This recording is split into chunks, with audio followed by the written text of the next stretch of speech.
It's so funny with my children, people always ask, man, who takes your pictures? And I say, well, it's either me or my husband or my kids. I love my mom's Instagram. all my friends and all my friends will follow her, and I'm very proud of my mom.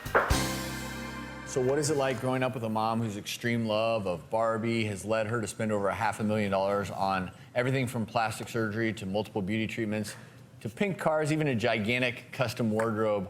Well, we've been speaking with Nannette and her husband, Dave. We actually have Hannah, Nannette's 16-year-old stepdaughter, on the phone just because we wanted to get their perspective. You said, look, you have great kids, and I'll tell you, your parents love you dearly. Hannah, thanks for spending a few moments with us. And we just wanted to thank you for joining us. But what do you think about your stepmom's lifestyle? I think her lifestyle is amazing. I think having her in my life, one, to begin with, has been a life-changing experience. I don't know how I would do it without her, but I think her lifestyle is interesting and fun. I mean, I hope when I grow up, I'm fun like that. Given that your mom has had all these procedures, what influence has that maybe had on you and your desire to someday have procedures performed?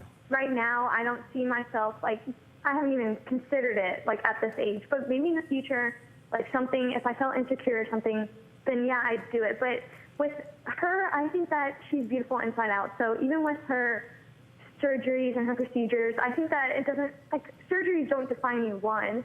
And so her being just strong and with all the hate and everything, I think she's beautiful. Well, Hannah, you are a delight. Thanks so much for being with us. So, Nannette, before we say goodbye, I want to just cover a couple of things.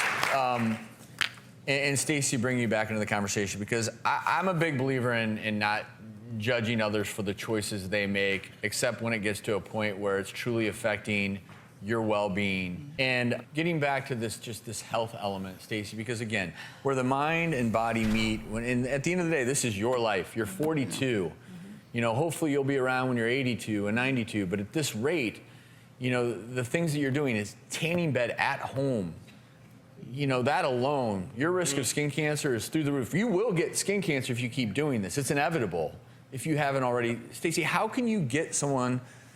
First of all, I get checked twice a year for skin cancer. We both do. So well, checked is one thing. Right. Then they find a cancer, then they have to cut, and they have to cut more, and it leaves you with scars and deformities. Absolutely. We know how you care how you look.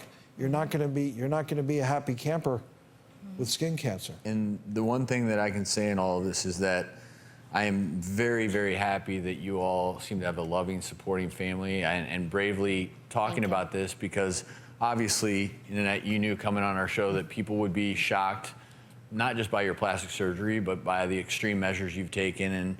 And I thank both of you for coming here and talking about it. Raising great kids.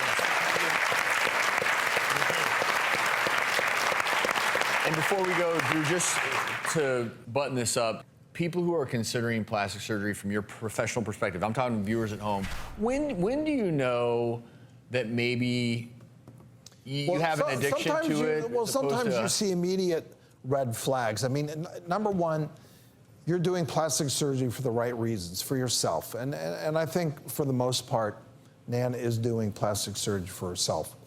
Realistic expectations, that's a tough thing. Do you want to, you're 60, you want to look 20. That's not realistic.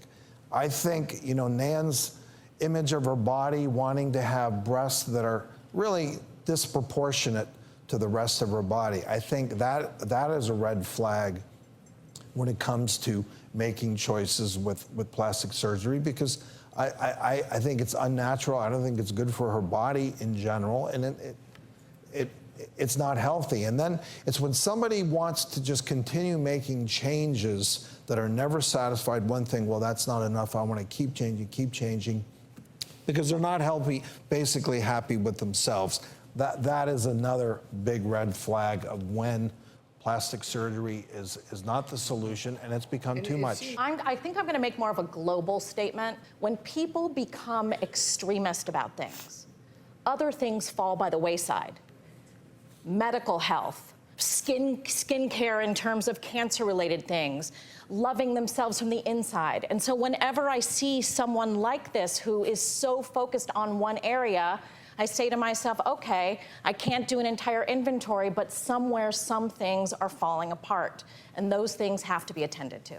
You know, as a final thought, and Dr. Travis said, I mean, increasing your BMI, putting on some weight is the single biggest, best thing you can do for your health and to look better, I think. Well, a lot more to come. Everyone, please stick around.